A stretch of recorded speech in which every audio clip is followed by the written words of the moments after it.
The overarching theme of Ed Markey's career is receipts, receipts, receipts. I want to talk about something really, really important.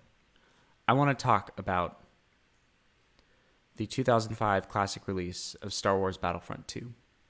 Star Wars Battlefront 2, the classic version, saved the prequels for an entire generation, and it created a gameplay experience that, quite frankly, was unmatchable and unparalleled in the mind of pretty much anyone who was growing up on Star Wars. I still remember my experiences as a member of the 501st Legion. You were part of the story. You were immersed in the Star Wars universe, in the expanded universe.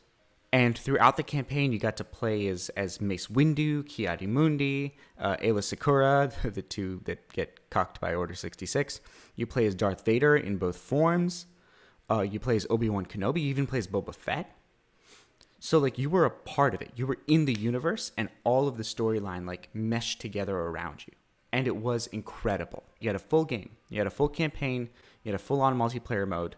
And the most important part was Battlefront 2 gave you a pitch, and it delivered on that pitch. Good gameplay, thorough, completely designed, dynamic. You know what you were getting, and you got it. I can go back, I could open up Steam right now and reinstall Battlefront 2, and I know I would have a blast, because I've done it before. I played through the game maybe 6 or 7 times. Now let's talk about the Battlefront reboot in 2015. It had no campaign. It had a few standalone cooperative missions, but nothing to really enhance the story experience. The maps were really stale. The class play was okay. Most of the focus was on the graphics. The hero play was just extremely static and boring. You paid $50 for the core game, which was just a couple of maps, no campaign, a couple of co-op missions, and just really, really stale gameplay. The primary pitch was really just aesthetic. It was covering up for a lack of substance, and it was artificially marketed by, the brand name of Star Wars Battlefront, and also it was artificially marketed by a big money publisher. So basically what you had was a $20 game selling itself for $50 purely on the Star Wars Battlefront family name. So listen, Ed Markey's classic Battlefront 2. Joe Kennedy, mediocre reboot. Let's take a look.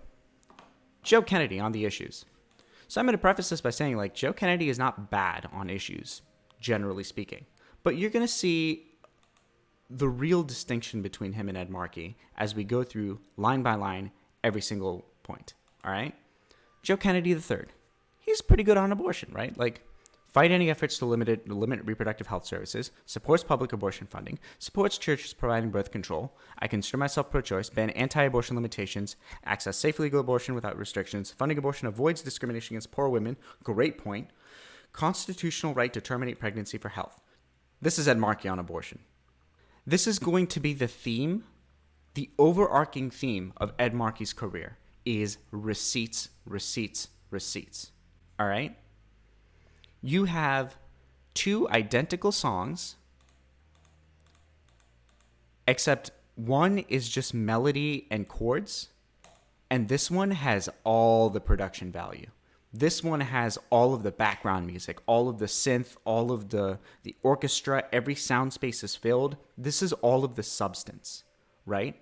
And that's not to say that this song can't be good, but why would we replace this with this for no reason? There's no logical reason to do it, aside from, oh, his name is Kennedy.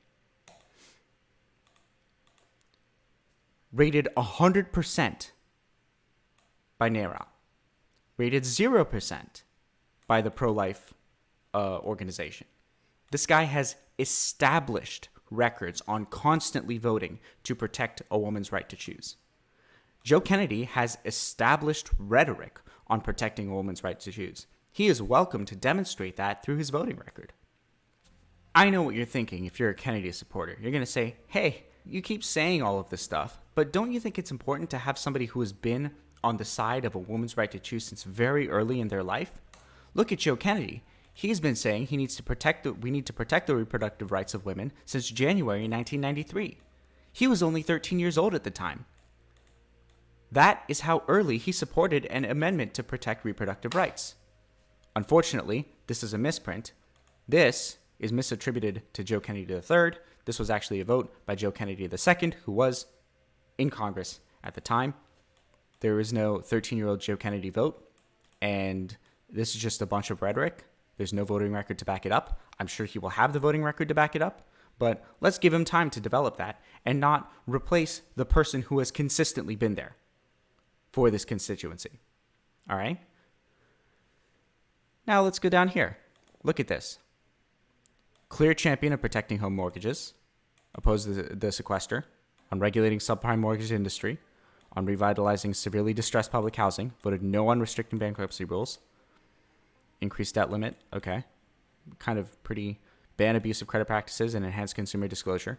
Like, he just has a lot of votes. He has a lot of votes that show that, like, you know, defeated in attempts to regulate derivatives.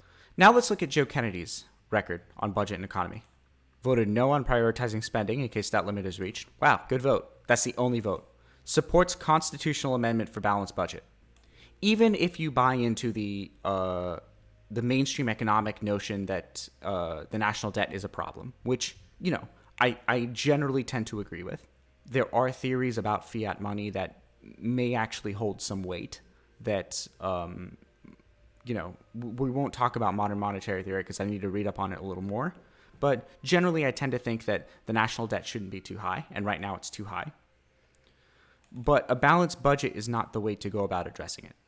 So we'll do more talks on the balanced budget amendment later on. But the reason a balanced budget amendment is bad, in a nutshell, is that deficit spending and deficit borrowing for the government are economic tools that it can use to influence behavior in money markets to maximize economic growth. And while the crowding out effect is generally considered to be a bad thing, there are times where the interest rate can be too low and the government wants to drive it up. Deficit spending can actually be a very useful tool.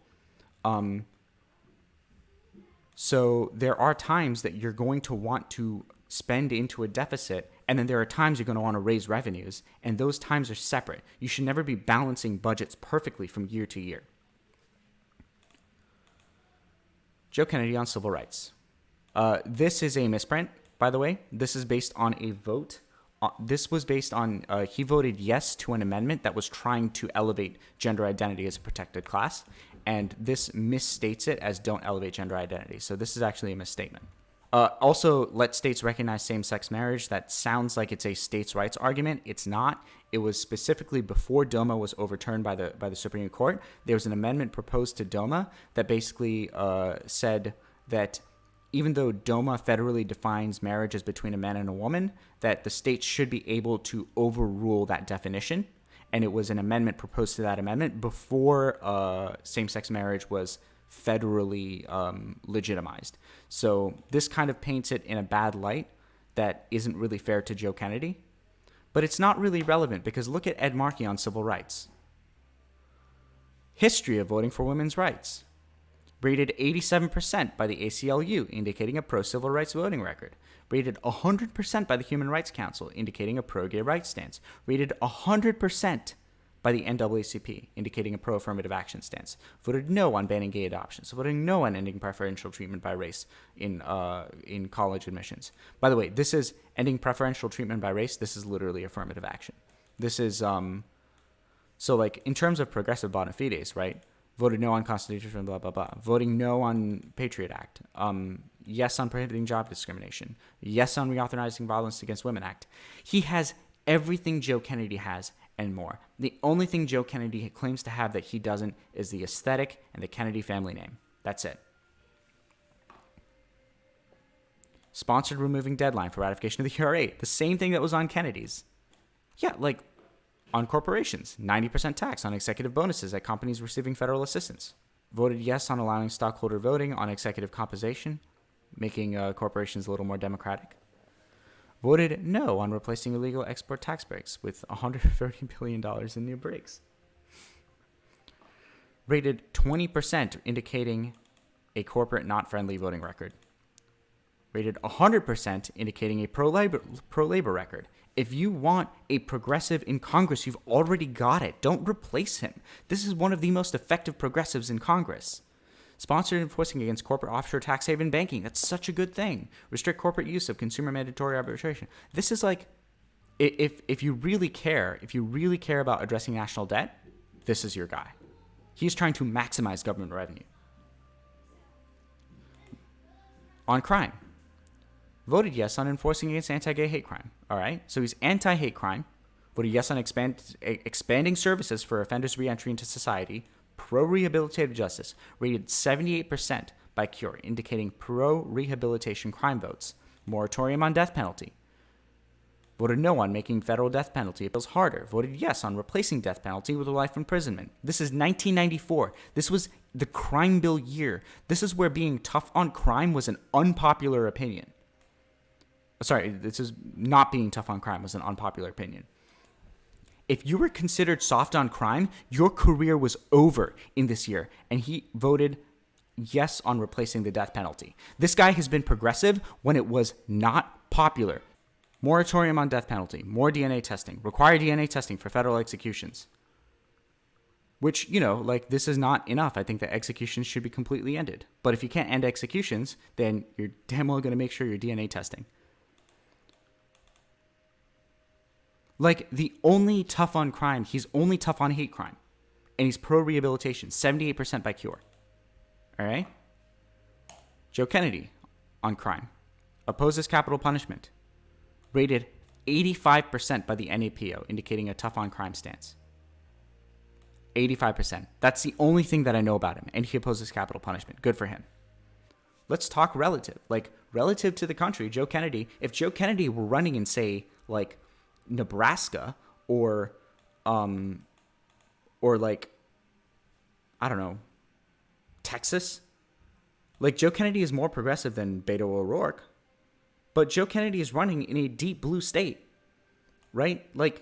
This is not okay when you're running against Ed Markey or Elizabeth Warren. This is not acceptable progressivism, especially when your record is so incomplete otherwise. Let's look at Ed Markey on drugs. Oh, hey, look. Okay. Supports medical marijuana. All right. No on subjecting federal employees to random drug tests. No on prohibiting needle exchange. Rated plus 20 by normal, indicating a pro-drug reform stance. Rated 75% by normal, indicating a pro-legalization stance. Voted no on military border patrols to battle drugs and terrorism. He is an anti-hawk on drugs. Ooh, rated C plus by normal, indicating a hard on drug stance. Dang, that's actually not very good. Wow. I didn't realize that. I knew that Ed Markey was generally for legalization. Yeah, but a C plus isn't great. Oh. Wow, there's room here. There's room here to the left of Markey. Let's see, actually Joe Kennedy could win some points. If he's rated better by normal, he could actually win some points here. So let's actually take a look at Joe Kennedy's rating by normal. Rated D by normal, indicating a hard on drugs stance. Uh-oh. So the one place where there was room to the left of Ed Markey, Joe Kennedy fails the test. He actually manages to be worse. Again, look, I am totally fine with Joe Kennedy continuing to be a member of Congress. I'm totally fine with getting him into the Medicare for All caucus. But this guy is not more progressive than the current Massachusetts delegation, the Senate delegation. He's up against Ed Markey. And if he runs again in 4 years or 2 years or whenever Warren's seat is up, I think it's 4 years, he's going to be up against Elizabeth Warren. He's not more progressive than either of those people. Joe Kennedy III on education. Look, these are all decent. Again, he was 13 years old. This was his father. But what's funny is all of these, the 93 positions that are attributed to his father, Ed Markey has attributed to him. Make employee educational assistance tax deductible. He just doesn't have anything. Oppose private and religious school voucher programs. Good. No strings attached block grants. Will kill transparency. Good. Against block grants. Supports federal grants for education reforms. Good. Oppose voucher programs. Good. Voucher programs are literally just designed to defund public schools. So I'm all for that. Make 2 years of community college free. I don't think it's far enough, but it's a good start, right? But Markey just has more. He has receipts. Y'all, that's the thing. He has receipts. That's the main thing. Look at his record on energy and oil. Like, he just has votes. Simply unneeded to subsidize oil industry. Yes on tax credits for renewable energy. Yes on enforcing limits for CO2 pollution. Yes on investing in homegrown biofuel. Yes on tax incentives for renewable energy. Yes on criminalizing oil cartels. Yes on removing. Like, if you're looking for the progressives, you've got him. Rated 100% by the CAF, indicating support for energy independence. Established greenhouse gas tradable allowances. Sponsored Green New Deal. This is misleading. It says more offshore wind and solar, but no Green New Deal. If you actually look at the quote, he didn't say no Green New Deal. So he voted against, he didn't vote against, he did not vote for his Green New Deal proposition like most Democrats didn't, because they were in protest of Mitch McConnell's approach to Senate procedure, where he did not allow interviews with scientists to take place on the Senate floor. So Democrats refused to vote in a manner of protest on a vote that was not going to pass anyway, because McConnell did not want a scientist basically telling Republicans on C-SPAN and on national television that they were full of it for not voting for the Green New Deal. So the Democrats were basically like, we're going to vote present here because we don't endorse this process. Markey acknowledged that the Green New Deal does not have individual prescriptions on how to get there, but calls for, this is a doctrine, right? It's a doctrine. A revolution in every city and town and campus with aggressive targets in every sector, including, this is a vision, this is a deadline, this is a detail of where we're going to go, right? So Markey did not say no Green New Deal, all right? So this is misleading. He didn't say Green New Deal. Someone said no Green New Deal because of these reasons, and Markey said those are valid reasons to say, yes, of course, we don't necessarily have every single aspect of the plan detailed. And that could be a criticism of, say, the left of the Green New Deal from the right. But to say that he doesn't support the Green New Deal is just anti-factual. But, there are printing errors on this, right? This is a giant database. Other than that, supported Green New Deal, 10-year national mobilization, member of House Committee on Energy and Commerce, extend through 2016, renewable energy tax credit, rated 100%, like I said, right? This is Joe Kennedy on energy and oil. Decent votes. 50% clean and carbon free by 2030. So yeah, 50%, not bad. I don't think it's necessarily good enough, but let's take wins where we can get them. But this is just not, these are not the receipts that I'm looking for. These are the receipts that I'm looking for. Environment, cool. Environment, vote yes to require GMO labeling. Environment. I'm just going to hammer that in. Families and children. Good platform for what it is. What it is extremely limited. Families and children. Voted yes on 4 weeks of paid parental leave. Yes on establishing a nationwide ambulance system. Good. No on reducing marriage tax. Rated 77%, an anti-family value voting record. I wear that as a badge of honor. Honestly, like, you should have something on paid family leave. You should have something on paid family leave. Joe Kennedy has been a federal legislator for 7 years. Like, everyone who has been in government for more than say 5 or 6 years should have a documented position on paid family leave. At least every Democrat, right? Foreign policy, like 3 points. This guy's been in federal government for 7 years. Foreign policy. Look at this. Now, there are parts of this record that probably I disagree with. Voted no on cooperating with India as a nuclear power. I'm not sure exactly what that means, but on the surface of it, I'm not a huge fan of it. Of course, if this vote had been in, say, September 2018 instead of 2008, I'd probably be more in favor of it because I much more dislike the government right now. Voted no on reforming the UN by restricting funding. Here it is, War and Peace.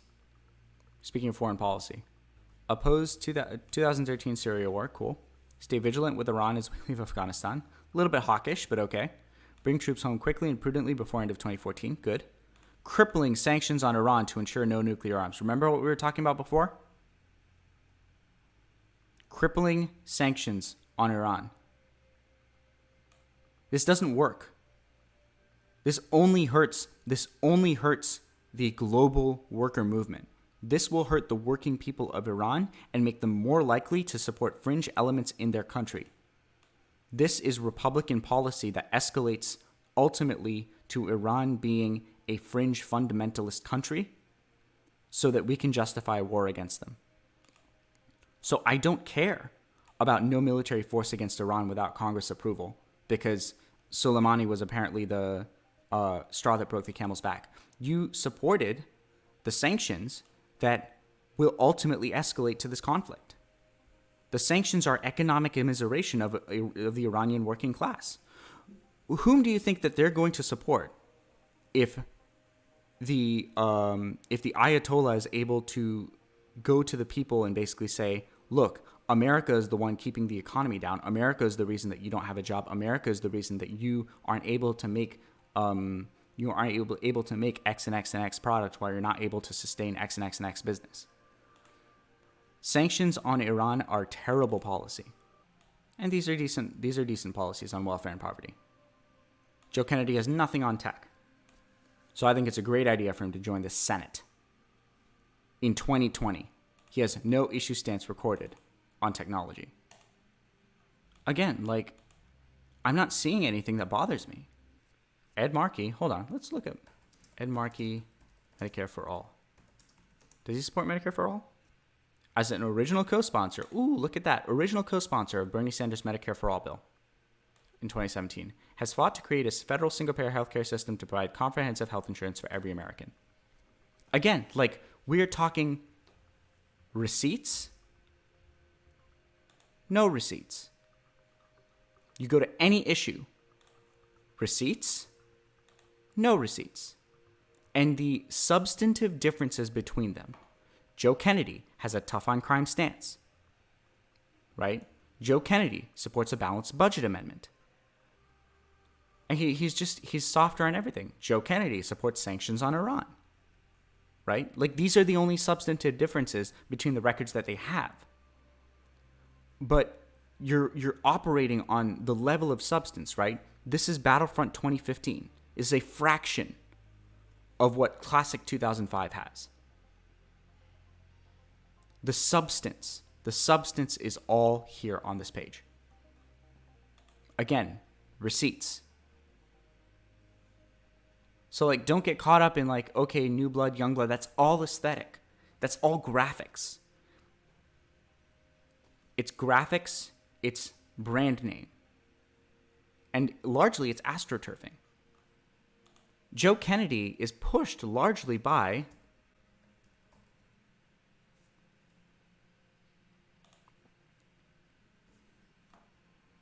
let's go to opensecrets.org.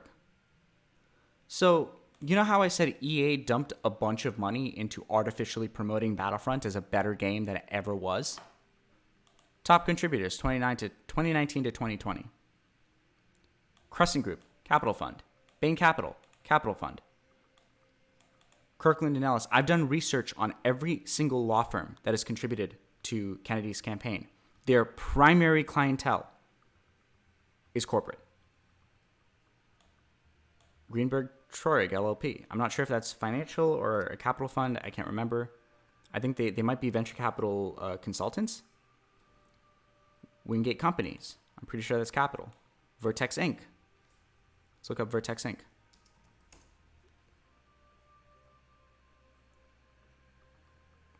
Tax technology. Okay. Interesting. Bracebridge Capital. Blackstone Group. Capital. Mintz-Levitt et al. Corporate Lawyers. PSP Partners. Capital. National Brigham Young Hospital. Crescent Capital. Berkshire Partners. I'm pretty sure Berkshire Partners is financial. Private equity investment firm. Capital. Liberty Partners Group. Pretty sure that's capital.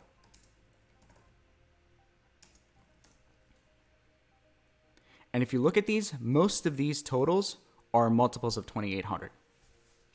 These are individuals from, he's not super PAC, he's not PAC supported, but these are individuals from capital funds and corporate lawyers and financial groups and financial firms.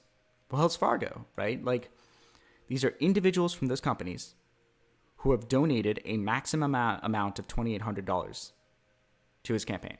Look at this, like, stacked, absolutely stacked top donor thing. Like, none of these are from, like, labor unions, or I'm sure if you scroll all the way down, you're going to find some union for something that has given him like $15,000. Good for them. Listen, Joe Kennedy is a, for such an AstroTurf candidate, is a fairly seemingly progressive person. But so was Obama when he ran for president, right? This is EA forcing its product upon people who already have something that they are more than satisfied with. That's what Joe Kennedy is, all right? And if he was running in Texas against John Cornyn, I would be the first one making calls for him. But he's not. He's running against arguably the most effective progressive legislator in American history. And for someone who has been in the Senate, who has been in politics for 40 years, and he has this consistent a progressive record. Just look at this. Your finger gets hurt scrolling down all of this stuff. Look at how tiny the scroll bar is. And you look through each of the policies, they're all progressive policies. Joe Kennedy, listen, that's a decent sized bar, all right? That's not a bar to be ashamed of, all right? I think anyone would be fairly content to have a bar that big. Or I guess small, really. You want a smaller bar. Scroll bar. But the truth is, there are question marks on this record. There are question marks on this platform.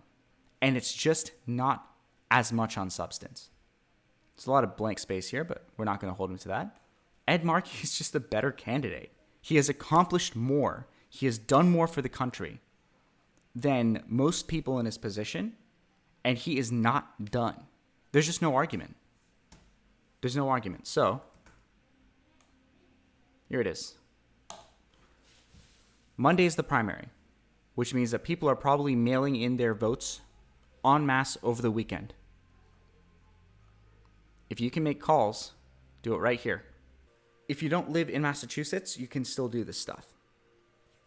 If you do live in Massachusetts, the most important thing you can do is vote for Ed Markey this weekend. Or on Monday if you're going in person. This guy is unimpeachable as a progressive champion. There is no reason to primary his seat. The only reason Joe Kennedy III is doing it is that he feels entitled to it because he's a Kennedy. Or someone just paid him a lot of money. A lot of money. A lot of money. But he has no business contesting a seat on this record against this record. Again, look for receipts. Thanks so much for watching. If you enjoyed the video and want to see more content, the best thing you can do to support the channel is to click that like button and subscribe. I'm going to be covering all sorts of interesting and important topics, such as the global far right, the election this year, Joe Biden, healthcare, all sorts of topics. If you want to join the discussion live, you can come join my Twitch channel. I stream live to Twitch Mondays, Wednesdays, and Fridays at 1 p.m. Eastern Time. Otherwise, stay tuned for future videos. Thanks so much for watching.